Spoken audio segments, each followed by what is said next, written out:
I am Rebecca, 32 years old, and until last month, I was the devoted CFO of my family's construction empire. On my wedding day, my phone buzzed with a text from my mother.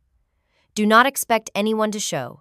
We decided this is not right for us. Good luck. Hours later, my best friend showed me an Instagram post. My entire family smiling on a private beach in Maui. Caption, finally together. I went through with my wedding anyway. What they did not know was what I had planned next. Before I tell you what happened when my father showed up pounding on my door, let me know where you are watching from and hit that subscribe button. You will definitely want to see how I handled the family that abandoned me on the most important day of my life. I grew up in Boston in a family where status meant everything. The Harrington name carried weight in the construction industry, and my parents never let us forget it. Our Sunday brunches at the country club, summer homes in the Hamptons, and private school educations were all carefully orchestrated demonstrations of success. My grandfather started Harrington Construction from his garage in 1968 with nothing but determination and a pickup truck. By the time my father Harold took over in the 90s, it had grown into a respectable regional business. Under his leadership, it exploded into a multi-million-dollar corporation with projects across the Northeast. From childhood, it was clear what was expected of me. Excellence was not praised, it was assumed. While my friends had parents who hung their artwork on refrigerators, mine had portfolios of my achievements they could showcase at dinner parties. When I got into Harvard Business School, my father simply nodded and said, "As expected."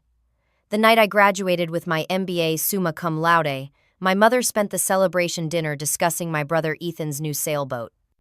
I had offers from investment firms in New York and consulting positions in Chicago, but there was never any real question about where I would go. The family business needed me. My father made that clear enough without ever directly asking me to join. The company could use someone with your financial background, he mentioned casually over dinner after my graduation. That was as close to an invitation as I would get. Within 10 years, I had transformed our financial operations completely. I modernized our accounting systems, secured financing for expansion into commercial development, and personally brought in 3 of our largest clients. Our profit margins increased by 28% under my guidance. The company magazine featured my innovations, but always with my father or brother in the foreground of the photos, my name in small print below theirs. My father Harold built his identity around Harrington Construction. He spent 14-hour days at the office, missed school plays and graduations, and considered any personal sacrifice justified for the sake of the business. At 65, he still demanded daily reports and questioned every decision that did not originate with him. His favorite phrase at board meetings was, "That is not how we do things here," especially when I proposed innovative financing methods. My mother Diana was the perfect corporate wife. She chaired the right charity committees, wore the right designer labels, and maintained our family image with military precision. Her text messages to me typically included phrases like, "The Williamsons were asking about you at the club today. Their son just made partner, you know." She planned her social calendar 6 months in advance, but could not remember the names of my closest friends. My younger brother Ethan was my father's obvious favorite, despite his complete lack of business acumen or work ethic. At 30, he held the title of Vice President of Client Relations, which mainly involved taking potential clients golfing and charging extravagant dinners to the company account. He had crashed 2 company cars, been quietly removed from 3 project sites for inappropriate behavior, and still received a year-end bonus that exceeded mine. My sister Allison, 2 years younger than me, worked in marketing for the company but spent most of her energy trying to outshine me. She deliberately scheduled important client presentations when she knew I had critical meetings. She once took credit for a financing strategy I had developed, presenting it to the board while I was on a rare vacation. When confronted, she claimed it was a miscommunication. Our weekly Sunday dinners at my parents' Beacon Hill home were performances of family unity. We sat around a mahogany table that could seat 16, though we were only 5, picking at my mother's personal chef's creations while discussing business and acceptable social topics. Politics, religion, and personal feelings were strictly off-limits. These dinners were mandatory, with only serious illness accepted as an excuse for absence. It took me years to see the pattern. When I secured the Westfield account worth $12 million, my father announced at Sunday dinner that Ethan had really impressed the board with his quarterly presentation. When I worked through Christmas to complete our end-of-year financials early, my mother praised Allison for the lovely holiday party she had organized. When I was featured in Boston Business Journal's 40 Under 40, my family's response was, "Nice photo. Did you approve it before publication?" There was one particular incident that should have been my wake-up call. 3 years ago, I restructured our debt and saved the company over $2 million in interest payments. The night I finalized the deal, I called my father expecting at least acknowledgement of the achievement. "Good," he said. "Send the paperwork to Marjorie. I am having dinner with the Abbotts." The next day, he gave Ethan a $20,000 bonus for bringing in a small residential project worth a fraction of what I had saved. That night, I sat in my empty apartment and realized a harsh truth: I was valued for what I contributed to the family business, nothing more. I was an asset, not a daughter. The revelation should have prompted me to leave, but family loyalty runs deep. Instead, I decided to work harder, achieve more, somehow earn the recognition and love that should have been unconditional. I did not realize then that no amount of success would ever be enough. The measuring stick would always move just beyond my reach. It took meeting Michael to help me see what a healthy relationship should look like. I met Michael Connor at an industry conference in Chicago 3 years ago. He was presenting on sustainable architecture, a passion that lit up his entire face as he spoke. I was immediately drawn to his enthusiasm and genuine nature. At the networking reception afterward, he approached me with a glass of wine and a disarming smile. "That was quite a question you asked about tax incentives for green building materials," he said. "Most people's eyes glaze over when I start talking depreciation schedules." Unlike the carefully calculated interactions I was used to in my family's social circle, conversation with Michael flowed easily. We ended up talking until the venue staff began stacking chairs around us. He asked for my number without pretense or game playing and called the very next day to invite me to dinner. Michael had built his own architectural firm from scratch after working for several large companies. He specialized in environmentally sustainable commercial spaces, a perfect complement to our construction business. But what attracted me most was his completely different value system. He measured success by the positive impact of his work, not by profit margins or social status. He lived in a modest but beautiful loft he had designed himself, drove a 10-year-old Prius, and donated 20% of his income to environmental causes. Our relationship developed with a naturalness I had never experienced before. Michael listened when I spoke, remembered details about my day, and celebrated my achievements sincerely. The first time I secured a major refinancing deal after we started dating, he showed up at my apartment with champagne and cooked dinner to celebrate. My family, when I mentioned it at Sunday dinner, changed the subject to Ethan's new membership at an exclusive golf club. When Michael first met my family 6 months into our relationship, the evening was a study in polite disapproval. My mother assessed his off-the-rack suit with a quick up-and-down glance. My father spent dinner interrogating him about his business model, barely concealing his disdain for Michael's focus on sustainability over profit maximization. Ethan made several comments about trust fund hippies playing at business, though Michael had built his company without family money. Allison was superficially friendly while making subtle digs about people who think they are saving the world. Michael maintained his composure throughout, answering their questions thoughtfully and refusing to be baited into arguments. In the car afterward, he simply said, "They are very different from you." When I apologized for their behavior, he took my hand and said, "You never need to apologize for other people's actions, not even your family's." That was the moment I began to see my family through his eyes, and the view was not flattering. We dated for 2 years before Michael proposed. He did not ask my father's permission, understanding instinctively that my life was my own to direct. Instead, he took me hiking to a beautiful overlook and simply asked if I would build a life with him. No grand gestures, no public spectacle, just an honest question from his heart to mine. I said yes, without hesitation. We announced our engagement at Sunday dinner the following week. The table went silent for several seconds before my mother said, "Well, that is certainly news." My father asked about prenuptial agreements before congratulations. Ethan made a joke about marrying down, and Allison asked if we would have a small ceremony since architectural firms do not exactly bring in construction money. The wedding planning became a battleground almost immediately. My mother had always envisioned my wedding at the Boston Harbor Hotel, with 500 guests, including business associates and social connections. When Michael and I chose a smaller venue, a beautiful converted barn north of the city, that could accommodate our desired 150 guests, she was horrified. What will I tell the Prescotts? They expect an invitation after we attended their daughter's wedding last year, she complained during our first planning lunch. Tell them we are having a small wedding, I suggested. No one will believe that. They will think we cannot afford a proper celebration.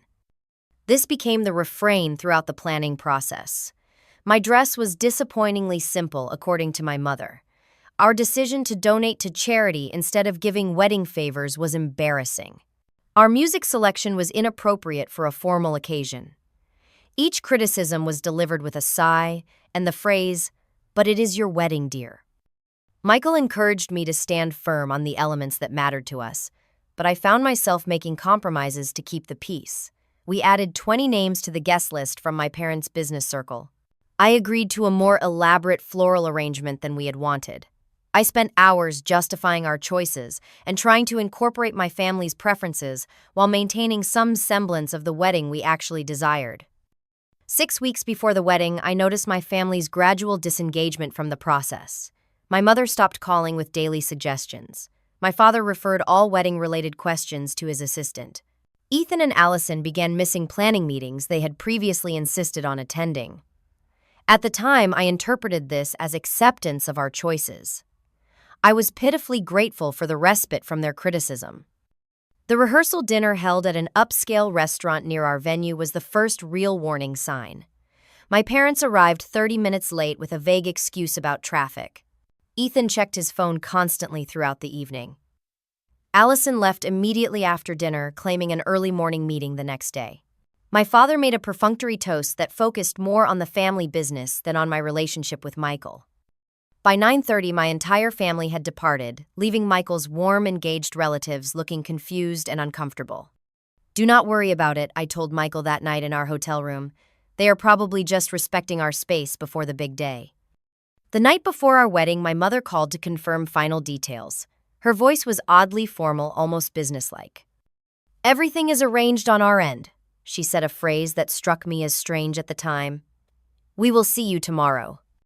"Is everything okay, Mom?" I asked, sensing something off in her tone. "Of course, dear.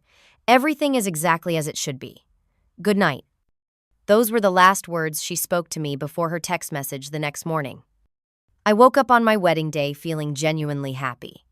The weather was perfect, sunny with a slight breeze, ideal for our partially outdoor ceremony.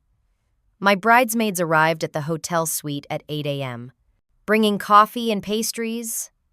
Jessica, my best friend since college and maid of honor, managed the morning schedule with cheerful efficiency. Hair and makeup artists arrived on time, and we spent the early hours laughing and sharing stories as we prepared. At 10:24 a.m., exactly 3 hours and 36 minutes before my scheduled walk down the aisle, my phone buzzed with a text message. Assuming it was Michael checking in, I glanced at the screen with a smile that quickly froze on my face. "From Mom, do not expect anyone to show. We decided this is not right for us. Good luck." I stared at the message, certain I had misunderstood. I immediately called her back. The call went straight to voicemail. I tried my father, then Ethan, then Allison. None of them answered. With increasingly shaky hands, I sent text messages to each of them. No responses. "Everything okay?" Jessica asked, noticing my expression. "I need a minute," I managed to say, slipping into the bathroom of the hotel suite. Once alone, I slid down against the door and read the message again. The words remained unchanged, their meaning unmistakable. My family had decided on the morning of my wedding day not to attend. No explanation, no apology. Just, "This is not right for us," as if they were declining a dinner invitation. I sat on the cold tile floor, tears streaming down my face, smearing the carefully applied makeup. The pain was physical, a crushing pressure in my chest that made breathing difficult. For 10 minutes, I allowed myself to fall apart, completely muffling my sobs with a plush hotel towel. Then, drawing on the composure I had perfected through years of corporate negotiations, I washed my face, reapplied my makeup with steady hands, and returned to the suite with a smile that felt like it might shatter my face. Small crisis averted, I told my bridesmaids. Everything is fine now. I had decided in those 10 minutes alone that I would not let my family ruin this day. Michael deserved better. I deserved better. The wedding would proceed as planned even if half the seats remained empty. At 11:15 a.m., Jessica approached me with a strange expression. "Rebecca, have you checked Instagram this morning?" "No, why would I? I have been kind of busy getting ready to get married," I replied, attempting lightness. She hesitated, then held out her phone. "I think you should see this." The photo displayed on her screen hit me like a physical blow. There was my entire family standing on a pristine white sand beach. My father in casual linen pants and a loose shirt, my mother in a flowing sundress, Ethan and Allison in swimwear. Behind them, palm trees swayed against a perfect blue sky. The location tag read, "Private Beach Maui Resort." The caption below the image said simply, "Finally together." The post had been shared from my cousin's account just 30 minutes earlier. As I stared at it, unable to form words, Jessica scrolled to show more photos. My parents' anniversary dinner at an exclusive Maui restaurant the night before. Ethan parasailing 2 days ago. Allison at a luau 3 days earlier. They had been in Hawaii for days planning this trip to coincide exactly with my wedding. "There are more," Jessica said gently. "Your aunt has been posting all week. It looks like the whole extended family is there. Your grandparents, all your uncles and aunts, your cousins. 22 people. Every member of my family from both sides was in Maui instead of at my wedding. This was not a last-minute decision as the text had implied. This was planned, coordinated, and deliberate." I felt a strange calm descend over me, the kind that comes when shock is so complete that emotion cannot immediately penetrate it. "Thank you for showing me," I said to Jessica, handing back her phone. "Please do not mention this to anyone else right now." At that moment, there was a knock at the door. Michael had arrived, breaking tradition to see me before the ceremony. One look at my face told him something was wrong. Jessica discreetly ushered the other bridesmaids out of the room, leaving us alone. "My family is not coming," I said, simply showing him my mother's text. "They are all in Maui. They have been planning this for weeks." Michael's expression shifted from confusion to disbelief to anger. "All of them. Your entire family." I nodded, then showed him the photos Jessica had found. He sat beside me on the edge of the bed, his arm around my shoulders. "Rebecca, I am so sorry. This is beyond cruel." He paused, then asked carefully, "What do you want to do? We can postpone if you need to." I looked at him, this man who had shown me what real love and support felt like, and made my decision.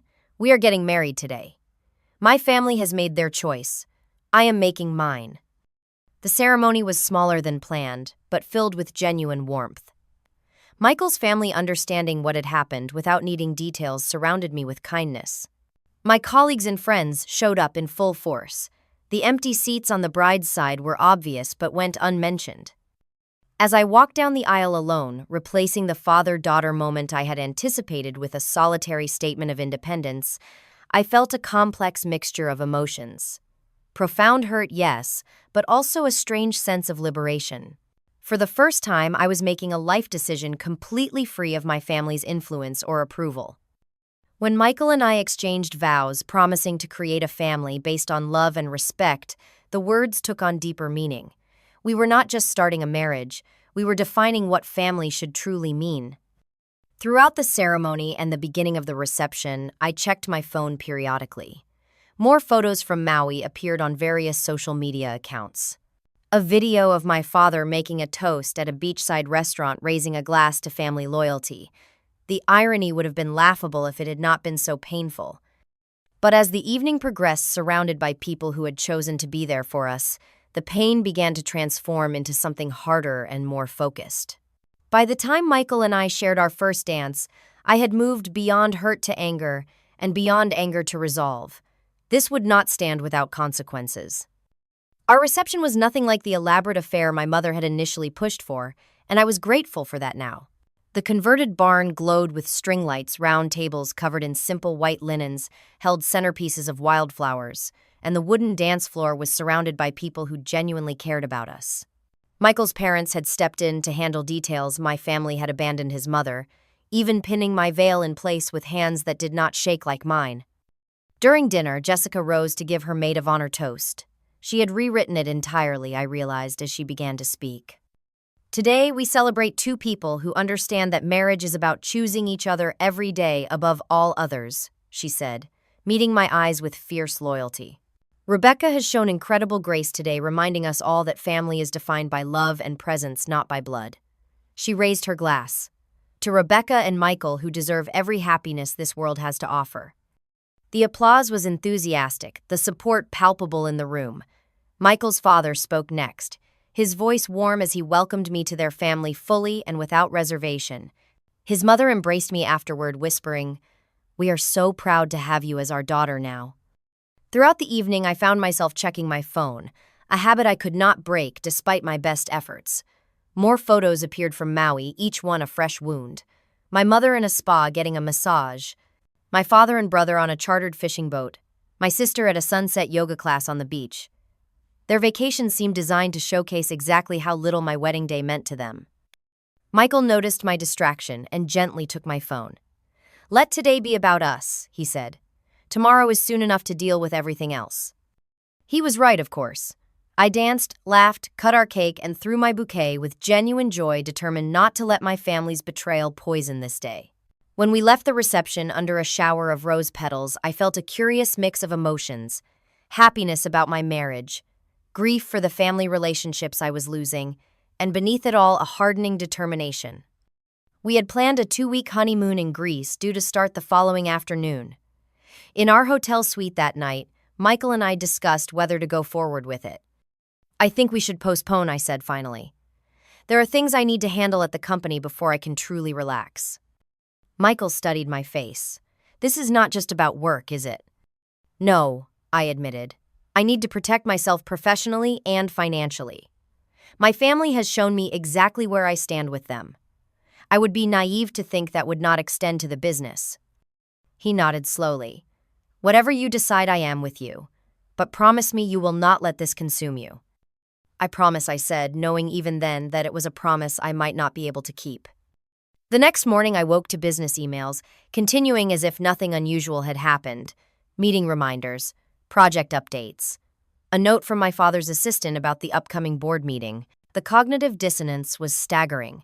My family had abandoned me on my wedding day, yet expected me to continue my role in the family business without missing a beat. I spent the week in a state of calculated calm. I went to the office daily, conducted meetings, signed documents, and maintained a perfect professional demeanor.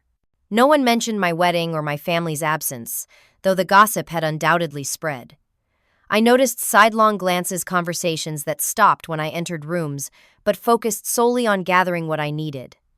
In the evenings, I met secretly with Patricia Winters, a corporate attorney who specialized in family business disputes. I brought her copies of contracts, financial statements, and the original business charter my grandfather had established. She reviewed everything carefully, making notes and asking precise questions. "Your position is stronger than you might think," she told me during our third meeting. "As CFO and a named charter member, you have significant leverage." I also discovered through careful review of recent transactions that my family had been planning my professional marginalization for months. Major client accounts had been quietly transferred to Ethan's oversight. My signing authority had been restricted on certain accounts. Project teams I had built were being reassigned. They had been laying groundwork to reduce my role in the company, likely planning to push me out entirely after returning from their Maui trip. Michael and I discussed my options extensively. He favored a clean break, arguing that continuing to work with my family would only prolong the pain. "You do not need them," he said one night, as we reviewed financial documents spread across our dining table. "You could start your own consulting firm tomorrow and have clients lined up within a week." "This is not just about work," I replied. "They need to understand there are consequences for what they did. Revenge will not heal the hurt, Rebecca." "This is not revenge," I insisted. "This is accountability." I spent hours reviewing the business charter, a document my grandfather had created and my father had never bothered to update. It contained provisions that granted significant power to charter members, including the right to freeze operations under certain conditions. As both CFO and a charter member, I had authorities my family had likely forgotten existed. My plan took shape methodically, each component carefully considered. This would not be an emotional reaction, but a strategic response executed with the same precision I had applied to corporate financial restructuring. By Friday, 5 days after my wedding, I had everything in place. I had documented every contribution I had made to the company over the past decade. Every client I had brought in, every financing deal I had secured, every cost-saving measure I had implemented. The total value I had added to Harrington Construction exceeded $37 million over 10 years. I had met again with Patricia Winters to ensure every action I planned was legally defensible. The business charter is surprisingly specific about the rights of charter members, she confirmed. Your grandfather was quite forward-thinking in his provisions for dispute resolution. The original charter, drafted in 1968 and amended only twice since, named specific family members rather than positions within the company. My name had been added when I joined the company, making me one of only 3 living charter members alongside my father and Uncle George. The charter gave charter members the right to freeze company operations if they suspected mismanagement or malfeasance. Friday evening, after everyone had left the office, I began implementing my plan. First, I drafted a formal letter removing myself as a charter member, effective immediately. This specific timing was crucial. I needed to exercise my charter member rights before relinquishing them. Next, using my authority as CFO, I systematically froze every corporate expense account from the main operating accounts down to individual project accounts. Each required different authorization codes, which I entered methodically into the banking system. I set up notifications to alert me of any attempt to access these accounts. I secured copies of all proprietary client lists, contact information, and project files, transferring them to encrypted storage that only I could access. This was not to deprive the company of necessary information, but to ensure I had evidence of my contributions and relationships.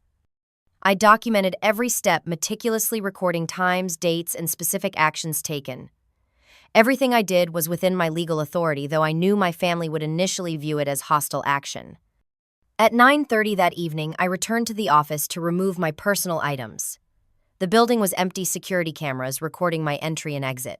I packed 10 years of professional life into 3 cardboard boxes, awards the company had received due to my financial innovations, personal photographs, reference materials, and the few mementos that held genuine meaning. I left behind the expensive desk accessories my father had given me as performance rewards, the company laptop, and all corporate identification. Throughout this process, I maintained a strange emotional detachment. I was not angry anymore, not exactly. I felt focused, determined, and oddly calm. Michael had watched me with growing concern over the past few days, but supported my decisions while encouraging me to consider the long-term consequences. "Are you sure this is what you want?" he asked when I returned home with my boxes. "This is what needs to happen," I replied. They chose to show me exactly where I stand with them. Now I am showing them where they stand with me. My family was scheduled to return from Maui on Sunday. I had timed everything precisely, so they would discover the frozen accounts Monday morning when attempting to process the weekly payroll and vendor payments. Until then, I maintained radio silence, ignoring the increasingly frantic calls from company executives who had discovered they could not access critical accounts. The first call from my father came at 8:17 Monday morning. I did not answer. Nor did I respond to the 15 subsequent calls, the 23 text messages, or the 36 emails that arrived throughout the day. Instead, I monitored the situation through loyal colleagues who kept me informed of the growing chaos at Harrington Construction. Vendors were calling about delayed payments. The payroll company was threatening to cancel service. Project managers could not access funds for necessary supplies. The executive board had called an emergency meeting without me, though. As CFO, I should have been the first person consulted about financial issues. By Monday afternoon, the tone of my family's communications shifted from confusion to anger. My father's messages became threatening. "You have no idea what you have done. This will have serious consequences. We will take legal action if necessary." My mother tried manipulation. "We do not understand why you would hurt the family this way. Your father is having chest pains from the stress. After everything we have done for you." Ethan was openly hostile. "You crazy bitch, fix this now. Dad should have fired you years ago. You will regret this power trip." Only Allison showed any awareness of the real issue. "I know you are upset about the wedding. We should talk about this like adults." I responded to none of them. Instead, I consulted further with Patricia Winters, ensuring my legal position remained solid. "They cannot take action against you without implicating themselves in questionable business practices," she assured me. "The charter is quite clear about your rights in this situation." Tuesday morning, I received notice that my family had chartered a private jet to return early from Maui. The company credit card they attempted to use for the charter was among those I had frozen, forcing them to use personal funds for their emergency return. This small detail gave me more satisfaction than it probably should have. By Tuesday afternoon, the company was in complete disarray. Vendors were threatening to pull out of projects. Clients were calling with concerns about project continuity. The local business journal had somehow gotten wind of financial irregularities at Harrington Construction and was seeking comment. Through it all, I maintained my silence, watching as the carefully constructed corporate empire my family had built began to show cracks under pressure. I was not trying to destroy the company, merely to demonstrate how essential I had been to its operation and how vulnerable they had made themselves by undervaluing my contribution. Wednesday morning, I received reports that my father was calling an emergency shareholder meeting for Friday. I was a minority shareholder owning 15% of company stock, but had not received the required formal notification. This was a clear violation of corporate bylaws, giving me additional legal leverage. By Wednesday afternoon, the threatening tone of my family's messages had shifted to grudging conciliation. "We need to discuss this situation. Perhaps there has been a misunderstanding. The company cannot function without proper financial access." I continued to monitor but not respond, waiting for the moment when they would be ready to truly listen. Michael remained supportive but increasingly concerned about the toll this conflict was taking on me. "You have made your point," he said gently. "At some point, this has to move toward resolution." He was right, of course. This could not continue indefinitely. The company employed over 300 people, many of whom would suffer if operations remained stalled. That had never been my intention. I had planned a specific endpoint to this demonstration, a moment when my family would be forced to acknowledge my value and address their behavior. Thursday morning, I received information that my father had been in emergency meetings with the company's legal team. By Thursday afternoon, I knew they were attempting to invoke a rarely used bylaw to remove me from my position.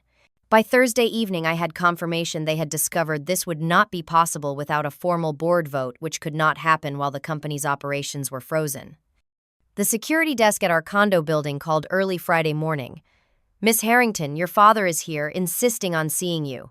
He seems quite agitated. Would you like us to send him up?" "Yes," I replied calmly. "You can send him up." I had been expecting this confrontation.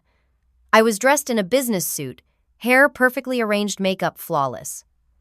I brewed fresh coffee and set out 2 cups on the kitchen counter. Michael had left for work after making me promise to call him immediately if I felt unsafe. At precisely 8:45 a.m., heavy pounding began on our door. Through the peephole, I could see my father's face flushed with anger, his normally impeccable appearance disheveled from stress and travel. The security guard hovered uncertainly behind him, ready to intervene if necessary. I took a deep breath, picked up my coffee mug, and opened the door with a calm I did not entirely feel. "Hello, Dad," I said, taking a deliberate sip from my mug. "I have been expecting you." My father pushed past me into the apartment, not waiting for an invitation. His face was an alarming shade of red. His designer suit wrinkled, his normally perfectly combed silver hair disheveled. He looked like he had aged 10 years in the weeks since I had last seen him. "What the hell do you think you are doing?" he demanded, voice shaking with rage. "Do you have any idea what you have done to the company, to the family?" I closed the door calmly, nodding reassuringly to the concerned security guard before shutting him out of our family drama. "Would you like some coffee?" I asked, moving unhurriedly to the kitchen. "You look like you could use it." "I do not want coffee. I want an explanation for why you have frozen every company account without authorization." I poured a second cup anyway, setting it on the counter between us. "Without authorization? That is interesting, considering I am the chief financial officer and a named charter member. The authorization was mine to give or withhold." He slammed his hand on the granite countertop, making the coffee cups rattle. "This is sabotage. This is corporate terrorism. I could have you arrested." "I would advise against making threats," I said, my voice steady, "especially ones you cannot back up legally." Before he could respond, there was another knock at the door. I opened it to find my mother, brother, and sister huddled in the hallway, all looking as travel-worn and agitated as my father. My mother pushed forward, her Botox-smoothed face, still managing to convey distress. "Rebecca, what has gotten into you?" she demanded, her voice pitched higher than normal. "The company is falling apart. Clients are panicking. Your father's blood pressure is through the roof." "Please come in," I said, gesturing them inside with exaggerated courtesy. "We might as well address this as a family." They filed in, forming a semicircle around me in the living room, a united front against the family traitor.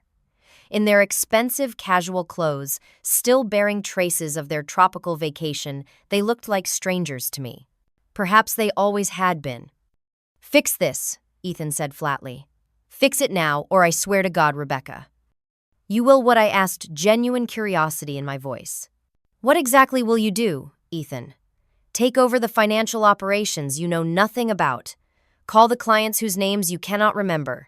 Review the contracts you have never bothered to read." He flushed, hands clenching into fists at his sides. Allison placed a restraining hand on his arm, always the peacemaker when it suited her purposes. "This is obviously about the wedding," she said, attempting a reasonable tone. "We understand you are upset." "Do you?" I interrupted, looking each of them in the eye. "Do you understand? Because I am not sure you do. This is not a tantrum. This is not an emotional overreaction. This is a business decision made by someone who has contributed $37 million in value to Harrington Construction over 10 years. I walked to the dining table where I had laid out 4 identical folders, each containing meticulously prepared documentation. I handed one to each of them. These contain detailed records of my contributions to the company since I joined. Client relationships I established. Financing I secured. Cost-saving measures I implemented. You will also find documentation of the systematic efforts to undermine my position over the past 6 months. My father leafed through his folder with growing agitation. "What are you talking about? No one was undermining you." "Really? Shall we discuss the Westfield account? The one I brought in, managed for 3 years, and then discovered had been reassigned to Ethan last month without my knowledge, or the reduction in my signing authority on the operating accounts. Or perhaps the gradual removal of my team members to other departments."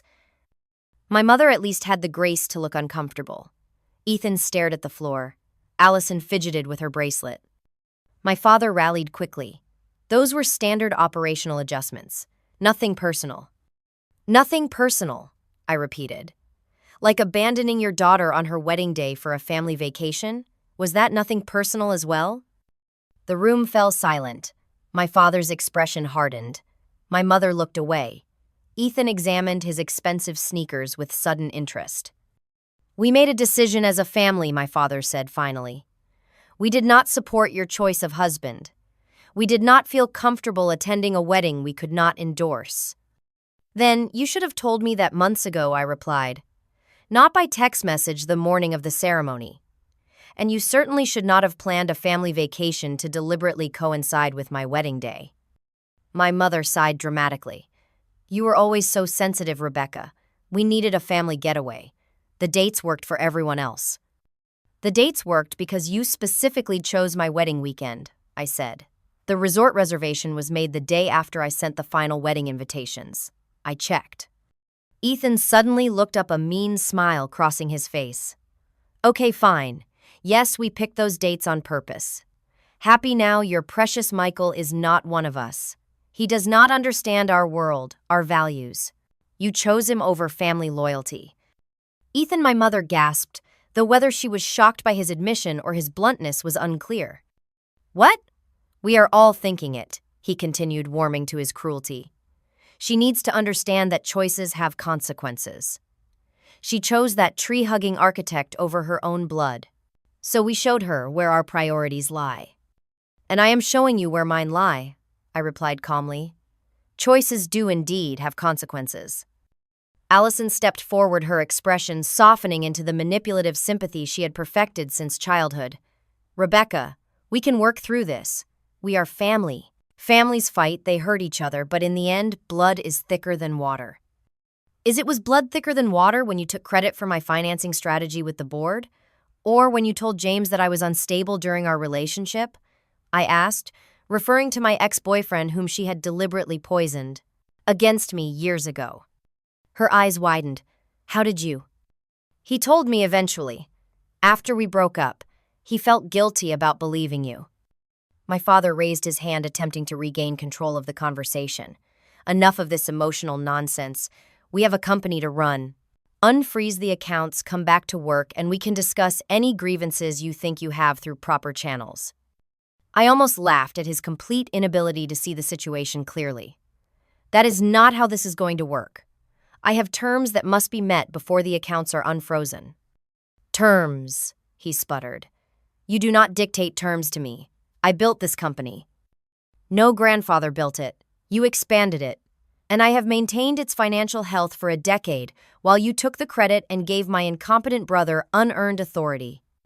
Ethan started forward angrily but was restrained again by Allison. My mother sank onto the sofa, finally sensing the gravity of the situation. "What are your terms?" she asked quietly. I laid out my requirements: clearly complete separation from the company, with fair market value for my shares, appropriate financial compensation for my contributions, and legal agreements protecting both sides from future claims. I had the documents prepared, needing only signatures to execute. "This is extortion," my father said through clenched teeth. "This is negotiation," I corrected. "Something you taught me very well. The company cannot function without access to those accounts. You cannot regain that access without my cooperation. We can resolve this today, or we can let the situation continue until the company suffers irreparable damage. Your choice." My father stalked to the window, staring out at the Boston skyline as if it might offer him an escape. My mother watched him anxiously. Ethan glared at me with undisguised hatred. Only Allison seemed to be calculating the reality of their position. "We should consider her offer," she said carefully. "The company cannot sustain this situation much longer." "Listen to your daughter," I said. "She is showing more business sense than the rest of you combined at the moment." My father turned back, his expression a complex mixture of rage, disbelief, and something that might have been grudging respect. "You would destroy everything our family has built. Over a wedding?" "Not over a wedding. Over a lifetime of being valued only for what I could contribute, never for who I am. The wedding was simply the final confirmation of where I stand with all of you." My mother rose, suddenly approaching me with outstretched hands. "Darling, we love you." "Of course we do. This has all been a terrible misunderstanding." I stepped back from her reach. "No, Mom, this has been perfectly clear. I finally understand exactly what kind of family we are, and I am choosing to build a different kind for myself." We stood in tense silence for several long moments. Finally, my father spoke, his voice tight with suppressed emotion. "Have your lawyer contact our legal team. We will review your terms. The accounts stay frozen until agreements are signed," I said firmly. He nodded curtly. "Understood." They gathered their things to leave a defeated army in retreat. At the door, Allison paused, turning back to me with an expression I had never seen on her face before, something like genuine regret. "For what it is worth, your wedding dress was beautiful. I saw the photos Jessica posted." She slipped out before I could respond, closing the door quietly behind her. I stood alone in my apartment, the aftermath of confrontation, leaving me oddly hollow. The victory felt both complete and empty. I had won, but at the cost of any illusion that my family relationships could ever be what I had hoped for. When Michael returned home that evening, I recounted the entire conversation. He listened without interruption, then pulled me into a tight embrace. "Are you okay?" he asked simply. "No," I admitted, "but I will be." The legal settlement was finalized 3 weeks later. I received fair market value for my company shares, plus additional compensation for intellectual property I had developed while at Harrington Construction. The amount was substantial enough to fund a new business venture without financial stress. More importantly, the settlement included mutual non-disparagement clauses and clearly defined boundaries for future interactions. I used part of the settlement to establish my own financial consulting firm specializing in construction and sustainable development. Within 2 months, I had secured 5 major clients, 3 of whom had followed me from Harrington Construction despite my father's efforts to retain them. My knowledge of the industry, combined with Michael's architectural expertise, created a unique value proposition that quickly gained attention in the Boston business community. The personal aftermath was more complicated than the professional one. For the first month after our confrontation, I had no contact with any family members. My mother sent a formal flower arrangement to my new office with a card that read simply, "Congratulations," but made no attempt at personal communication. My father maintained complete silence. Ethan blocked me on all social media platforms. Only Allison sent an occasional text, superficial messages about weather or general news that carefully avoided any meaningful topics. 6 months after what Michael and I now referred to as the Maui incident, my mother requested a lunch meeting.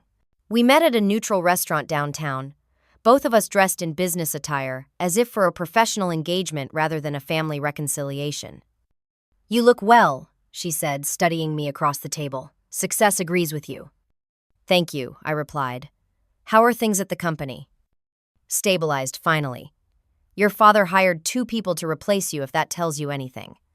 I nodded, unsurprised. We maintained careful, polite conversation through appetizers. As our main courses arrived, she finally broached the real subject. "What happened at your wedding?" she began, then paused to reconsider her words. "What we did was unforgivable. I want you to know that I regret my part in it." The admission, so unexpected, momentarily robbed me of response. "Thank you for saying that. I finally managed. Your father would never admit it, but the company has suffered without you. Ethan is trying, but he lacks your financial instinct." "He always did," I said, without malice. She nodded, pushing food around her plate. "Your sister misses you. She would never say it directly, but she does. She knows how to reach me." We finished lunch with tentative plans to meet again the following month, a cautious first step towards something that might eventually resemble a normal relationship. I left feeling oddly lighter, though far from healed. A week later, Ethan called. His venture capital project had failed spectacularly, and he was facing significant personal debt. He wanted my advice, possibly financial assistance. I agreed to review his situation, but made no promises of monetary support. Over coffee at my office, he grudgingly admitted that he had never properly valued my business acumen. "I always thought you were just Dad's golden girl getting opportunities I never got. I did not realize how hard you actually worked." "I was never the golden anything, Ethan. I just did the work while you collected the praise." He had the grace to look ashamed. "Yeah, I am starting to see that now." I helped him develop a debt management plan and connected him with legitimate financial advisors, but maintained clear boundaries about direct assistance. Our relationship remained strained, but had evolved from hostility to something approaching mutual respect. Allison's transformation was the most surprising. After taking on many of my former responsibilities at the company, she developed a new appreciation for what I had managed for years. We began meeting monthly for dinner conversations, gradually expanding from safe topics to more meaningful exchange. 6 months into this new pattern, she confessed that she had always been jealous of my apparent ease in navigating professional challenges. "You made everything look so effortless," she said. "I felt like I was constantly struggling to keep up." "Nothing was effortless," I told her. "I just learned to hide the struggle because showing effort was seen as weakness in our family." My father was the last and most difficult reconciliation. Nearly a year after our confrontation, he requested a meeting at his office. I arrived to find him alone, looking older and somewhat diminished behind his massive desk. "Your new company is doing well," he said, not a question but an observation. "Yes, it is. The Westfield account moved their entire portfolio to you." "They did." He nodded, fingers steepled under his chin. "You always were the best of us at client relations. That should have been acknowledged more." From my father, this qualified as an extraordinary admission. We spent an hour discussing business in neutral terms, neither of us quite ready to address personal matters directly. As I prepared to leave, he said simply, "Your mother would like you to come to Sunday dinner next week. If you want to bring Michael, that would be acceptable." I will discuss it with my husband, I replied, emphasizing the last words slightly. The dinner was awkward but civil. Michael handled the situation with characteristic grace, engaging my father in a surprisingly productive conversation about sustainable building practices. My mother made visible efforts to show interest in our lives. Ethan and Allison maintained polite interaction. No one mentioned Maui, or the wedding, or the company crisis that followed. It was not forgiveness, not yet, but it was a beginning. In the years since the Maui incident, I had done extensive therapy working through the complex emotions around family betrayal and building healthier patterns for the future. Michael's unwavering support had been my foundation, his family embracing me with a warmth and acceptance that showed me what family relationships could and should be. We decided to start our own family, establishing clear boundaries and expectations about grandparent involvement from the beginning. My mother's eagerness to be included provided leverage for establishing healthy patterns.